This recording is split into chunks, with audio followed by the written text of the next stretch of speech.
Hi friends, ನಮಸ್ತೆ.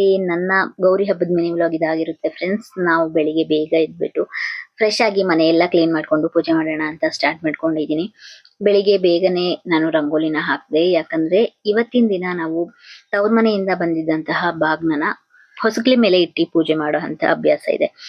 ಹಿಂದಿನಿಂದ ನಡ್ಸ್ಕೊಂಡ್ ಬಂದಿದ್ದಾರೆ, ಅದಕ್ಕೋಸ್ಕರ ಆ ತರ ಪೂಜೆ ಮಾಡ್ಬೇಕು ಅಂತ.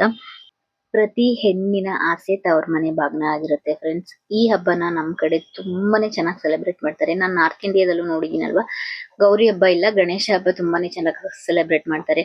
ಆದ್ರೆ ನಮ್ ಕಡೆ ಗೌರಿ ಗಣೇಶ ಎರಡು ಕೂಡ ತುಂಬಾನೇ ಮಹತ್ವ ಕೊಟ್ಟು ಸೆಲೆಬ್ರೇಟ್ ಮಾಡ್ತಾರೆ. ಅದಾದ್ಮೇಲೆ ನಾನು ಒಳಗಡೆ ಕೂಡ ವಾರ ಕೂಡ ಮಾಡಿರ್ಲಿಲ್ಲ ಅಲ್ವಾ, ಅದನ್ನ ಕೂಡ ಮಾಡ್ಕೊಳ್ಳೋಣ ಅಂತ ಮಾಡ್ಕೊಂತಾ ಇದೀನಿ. ಅದಾದ್ಮೇಲೆ ನಾನು ಅಡ್ಗೆ ಮನೆಗೆ ಬಂದ್ಬಿಟ್ಟು ಅಡ್ಗೆ ಮನೆ ಕೆಲಸ ಎಲ್ಲ ಮಾಡ್ಕೊಂತಾ ಇದ್ದೆ. ಅಷ್ಟರಲ್ಲಿ ಮಕ್ಳು ಕೂಡ ಎದ್ಬಿಟ್ಟು ಫ್ರೆಶ್ ಆಗ್ತಾ ಇದ್ರು. 3 ಜನಕ್ಕೂ ಹುಷಾರಿಲ್ಲ ಅಂತ ನಾನು ಆಲ್ರೆಡಿ ಹೇಳಿದ್ದೆ. ಈ ವಿಡಿಯೋದ ಲೆಂತಿ ವಿಡಿಯೋನ ನಾನು ನಿಷ್ಕಲಾಸ್ ಪ್ರಪಂಚ ಯೂಟ್ಯೂಬ್ ಚಾನಲ್ ಅಲ್ಲಿ ಅಪ್ಲೋಡ್ ಮಾಡಿದ್ದೀನಿ. ಫ್ರೀ ಮಾಡ್ಕೊಂಡು ಒಂದ್ಸರಿ ನೋಡಿ.